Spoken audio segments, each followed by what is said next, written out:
Thank you so much. It's great to be at such a warm gathering, no pun intended. It's brilliant to be here at your Youth Leaders Conference here in the lovely sunny Blackpool in autumn. So as Ben said, my name's Nicola Scott. I'm a really excitable, joyful person, but I did forget to take my jacket off this morning. So if I get a little bit tight or anything like that in these next 10 minutes, then you know why. So this morning, we're going to be talking about how can we lead with love when we're working with our young people through a lens of racial justice. You know, so many children and young people are walking through our doors with different circumstances, different situations, different backgrounds, different heritages, and oftentimes they are walking through carrying things that we don't always know of. Now, when we think about the project that we run, the Shades Project, it's a racial justice and faith project, really rooted in the Bible and our commitment as Christians and as leaders to embrace all that God has asked us to embrace and to really love one another and to really see one another as we're being made in the image and likeness of Jesus. Next slide, please. Next slide. Thank you so much. So what we do at the Shades Project, we envision schools and churches and communities where every child and young person knows that they're made in God's image and finds that sense of belonging. And so that they can grow as followers of Jesus, we celebrate racial diversity, we stand up to racial injustice, and we help everyone to learn, lead, and thrive in faith, love, and discipleship.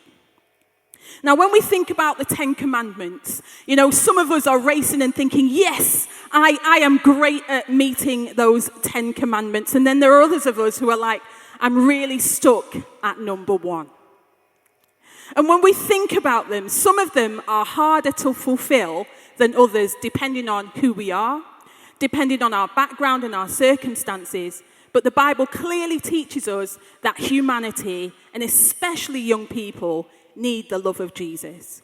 They need to know that they're both accepted and truly loved by God and the church, including our youth ministries. Now, how I came into this work, it was almost by accident, but it wasn't an accident. It was definitely by divine purpose and God. And it was after a time in history where we'd really gone through global change, through COVID and Black Lives Matter and the unlawful murder of George Floyd. And so we were at a point as a project where we were asking ourselves some questions. And I remember sharing one of the first times that I, as a black person who was born in this country, first experienced racism. And it was actually in school. And I remember I was walking down the corridors and I remember a teacher shouted at me and he said, "Get those things out of your hair and don't ever come back to school like that again." And I was terrified in that moment and thought that actually there is something very wrong with my afro-textured hair. And so I went on a journey of realizing that my identity could be a problem in different spaces.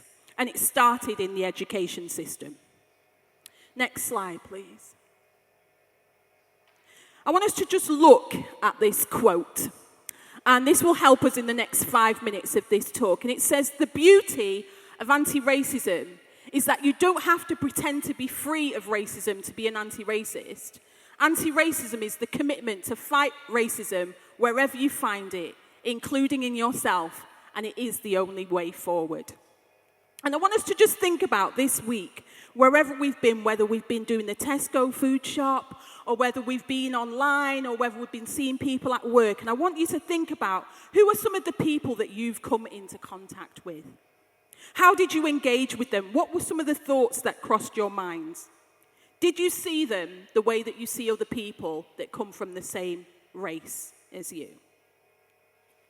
Now, when we think about this quote, and when we think about the title of this talk, Leading with Love Through a Lens of Racial Justice, oftentimes that can be extremely difficult when we don't understand who is in the room and we don't understand their cultural backgrounds.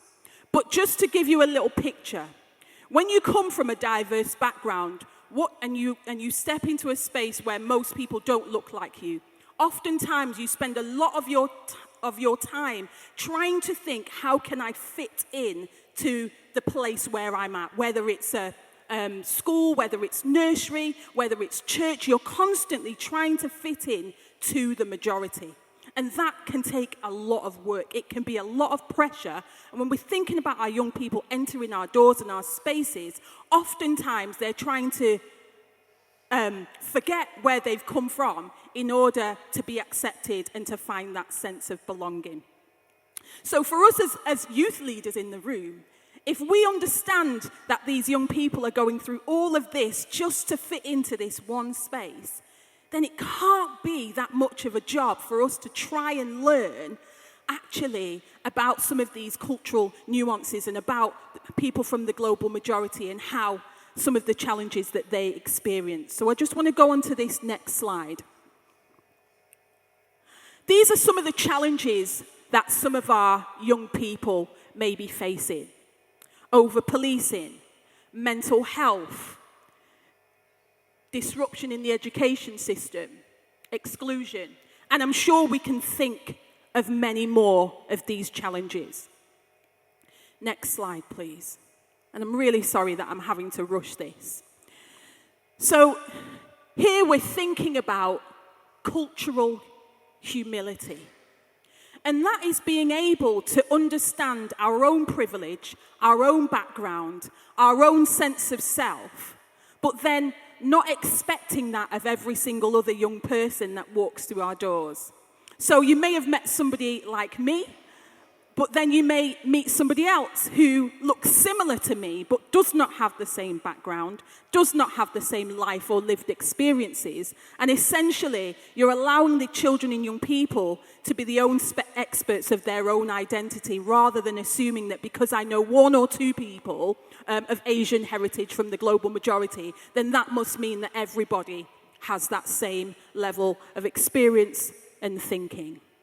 And so that means that we have to go on a journey. And you might say, well, my youth group is full of people who are white, European, white English, and therefore I don't really need to know about this kind of information.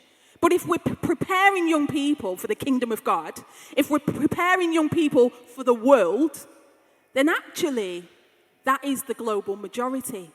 And we're empowering young people, we're empowering ourselves to go beyond the tea and the coffee and the biscuits. And we're trying to journey alongside you wherever you are.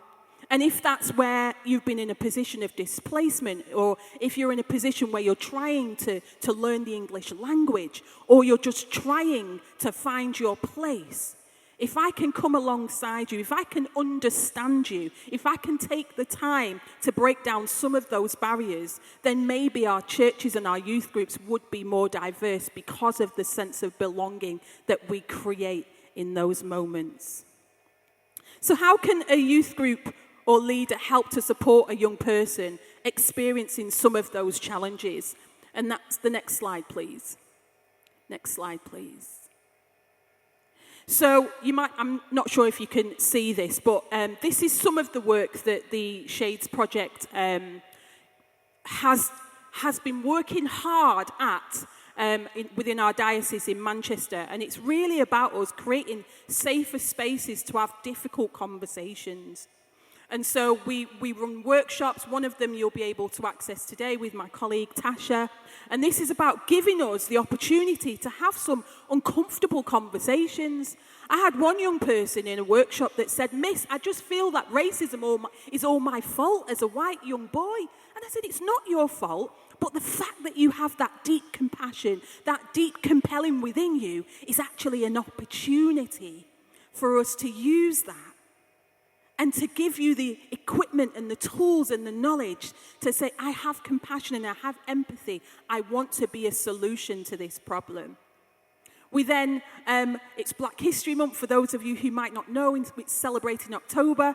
And so we do a collective worship within our high schools and our churches, celebrating all things Black history. We're not just talking about things like slavery. We are trying to move forward into a place where we can educate ourselves, but also celebrate. And I know my time is up. Ben hasn't walked to the stage yet. However, I know my time is up. And I believe in timekeeping as a black woman, believe it or not. I believe in that.